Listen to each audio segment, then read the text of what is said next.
বাড়িতে যাব 12 তারিখে জামাত ইসলাম বা বিএনপি আসলে সরকার গঠন করবে। আমরা ভোট দিতে যাব। এখন 250 টাকার সিএনজি ভাড়া উনি আমাদের থেকে 500 টাকা ভাড়া চায়, 500 টাকা নিচে যাবে না। এরকমই হরানি করতেছে সিএনজি চালকরা। ভাড়া হয়েছে 250 টাকা, হয়তো 50 টাকা বাড়তি নিবে। আমরা জাতীয় নির্বাচন উপলক্ষে আছি, আমরা নির্বাচনে যে দলে আসুক না কেন ক্ষমতা, ওরা বিগত দিনে আমাদের বুলার চরবেশনে যারা আছে ওদেরকে এইভাবে হরানি করতেছে কেন? এর বিচারটা কে করবে? জুলুম কিয়ামতের দিন ভীষণ অন্ধকারে দেখা দিবে, কিন্তু এই জুলুম প্রতিরোধ করার জন্য আমি দেখলাম কেউ নাই। 250 টাকার ভাড়া 400 টাকা 500 টাকা নিচ্ছে, কিন্তু কেউ প্রতিরোধ করার কেউ নাই। আমার দাবি হচ্ছে যে যেটা ভাড়া ন্যায্য ভাড়া, যে 250 টাকা ভাড়া 300 টাকা নেক, যাক 50 টাকা তাদেরকে আমরা দিব, কিন্তু তারা চাচ্ছে 400 টাকা ভাড়া, ডাবল যাচ্ছে।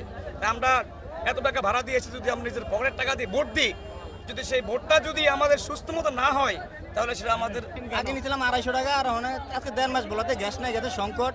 পেট্রোলে চালাই চলে 1 লিটার পেট্রোলে 10 কিলো গাড়ি চলে, তাহলে 86 কিলোমিটার রাস্তা হলে 4% 12-13 তেল যায় আমাদের 1400 টাকা খরচ হয়ে যায় আমাদের। তো আমরা 400 টাকা থাকি, আমাদের কয় টাকা টিকবো?